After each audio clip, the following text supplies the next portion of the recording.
안녕하세요. 삼성전자 희귀질환 산재 피해자 산재 인정 촉구 기자회견을 시작하도록 하겠습니다. 얼마 전에 삼성전자 기흥공장에서 오퍼레이터로 일하다 희귀병인 다발성 경화증에 걸린 여성 노동자의 요양 불승인 처분 취소 소송에 대해서 서울고등법원이 5월 26일 원고 승소 결정을 내렸습니다. 그리고 고용노동부가 서울고검이 대법원에 상고하지 않기로 6월 16일에 최종 결정을 했습니다. 이래서 6년에 걸쳤던 그 산재 노동자의 기나긴 투쟁은 결국 승리로 마감이 됐습니다.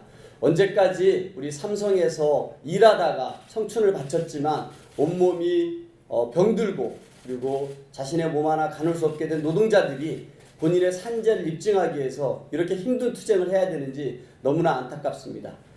최근에 우리 고용노동부와 우리 고검이 이거에 대해서 상고를 하지 않은 이 결정을 진심으로 환영하는 바입니다. 그리고 하루빨리 우리 삼성 산재 우리 노동자들이 빨리 산재를 인정받기를 촉구하는 기자회견을 이제 시작하도록 하겠습니다. 우리나라 노동부와 근로복지공단 산업안전관리공단에서는 노동자를 보호하지 않고 노동자를 계속해서 무시하고 있습니다.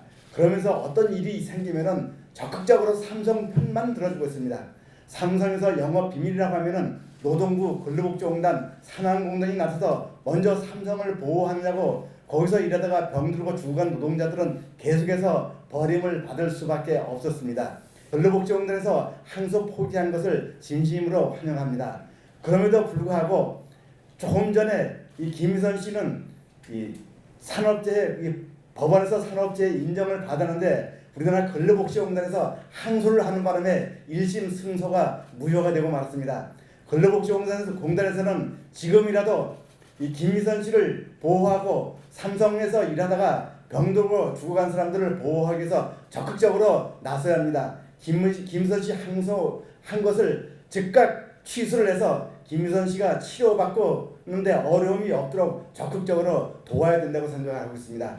그리고 우리나라 노동부와 근로복지공단, 산업안전관리공단은 변해야 합니다. 전 정부에서 어떻게 했습니까? 노동자를 완전히 무시하고 노동자를 완전히 멸시하고 노동자가 다 죽고 가도 어떤 경우는 노동자 편 들지 않아서 노동자들이 엄청 힘들었습니다. 정부가 새로 바뀌었으니까 우리나라 노동부와 근로복지공단, 산업안전관리공단에서는 삼성에 대한 엄격한 잣대를 들여야 합니다. 삼성에서 수많은 잘못을 했는데 그것을 엄정하게 가려서 삼성 반드시 처벌해야 합니다. 지금이라도 우리 삼성은 이분들의 말씀에 귀 기울이고 전향적인 태도로 이 산재 노동자들 그리고 사망자들에게 이에 진심으로 사과하고 이분들의 아픔을 치유하기 위한 모든 노력을 다 해야 할 것입니다. 다음은 우리 삼성 LCD에서 근무하셨고 이번에 그 정부가 상고를 포기한 그 산재와 똑같은 질병입니다. 다발성 경화증 피해자신데요. 우리 김미선 씨께서 삼성 희귀질환 피해자로서의 고통과 산재 인정을 촉구하는 말씀을 해주시겠습니다. 안녕하세요. 17년째 투병하고 있는 김미선입니다.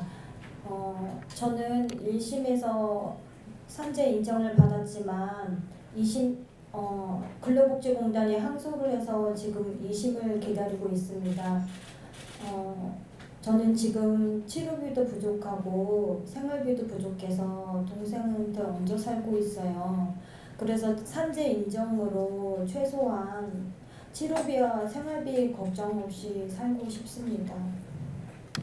우리 김미선 씨는 그 시력을 잃으셨다고 합니다.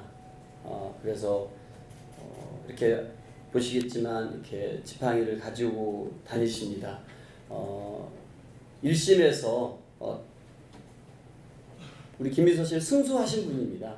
근데 우리 정부는 이분이 산재가 아니라는 걸 입증하기 위해서 또 항소를 했습니다. 언제까지 이런 고통들이 반복돼야 되는지 너무 안타깝습니다. 삼성전자 희귀질환 산재 피해자 국가의 빠른 보호가 필요합니다. 희귀질환 산재 판정한 2심 결정을 수용합니다. 대법원의 상고 포기한 정부 결정을 환영합니다. 같은 희귀질환 피해자도 조속한 산재 인정이 필요합니다. 지난 16일 고용노동부와 검찰은 삼성전자 희귀병 다발성 경화증 노동자의 산재 2심 승소 결정을 수용하고 대법원에 상고하지 않기로 결정했습니다. 과거 정부와 달라진 전향적인 태도에 환영의 뜻을 표합니다. 해당 피해자는 만 19살이었던 2003년 삼성전자 기흥공장에 입사하여 오퍼레이터로 근무한 지 2년 만에 다발성 경화증에 걸렸습니다. 하반신이 마비되어 고통을 당했지만 산재로 신청할 엄두를 내지 못하다가 반올림의 도움을 받아 2011년 산재 신청을 했습니다. 그러나 안타깝게도 근로복지공단에서 산재 불승인 통보를 받았습니다. 희귀질병인 다발성 경화증이 업무로 인한 것이었다는 의학적, 과학적 인과관계를 밝히지 못했기 때문입니다. 현재 의학은 다발성 경화증의 원인을 제대로 파악하지 못하고 있고 삼성은 제대로 자료를 협조하지 않았습니다. 다행스럽게도 발병 12년 만에 피해자는 국가의 보호를 받게 됐습니다. 반올림 제보에 따르면 같은 삼성전자 사업장에서 다발성 경화증에 걸린 피해자는 3명이 더 있습니다. 오늘 이 자리에 함께한 김미선님의 경우도 1997년 17살의 이른 나이에 삼성 LCD 기흥공장에 입사해 3년 만에 다발성 경화증에 걸렸습니다. 팔다리 마비가 오고 시력까지 잃어서 현재 1급 시각장애인으로 살고 있는 김미선님은 17년째 병마와 고통스럽게 싸우고 있지만 여전히 법원에서 산재를 다투고 있습니다. 더 이상 이들의 고통을 외면할 수 없습니다. 정부는 하루빨리 이들을 보호할 수 있도록 조치를 취해 주시기 바랍니다. 뿐만 아니라 산재를 입증하는 데 어려움을 겪는 노동자들을 보호할 수 있도록 국회는 산재 입증의 어려움을 해소하는 법 개정을 서두르겠습니다. 독성 화학물질이 사람의 생명을 위협하는 일이 없도록 MSDS 영업비밀 심사제도를 도입하고 화학물질이 안전하게 관리되도록 하겠습니다. 기업의 유인보다 사람의 생명을 더 소중히 여기도록 국회와 시민단체가 함께 하도록 하겠습니다. 국회 환경노동위원회 국회의원 강병원 그리고 반도체 노동자의 건강과 인권 지킴이 반올림이 함께했습니다. 감사합니다.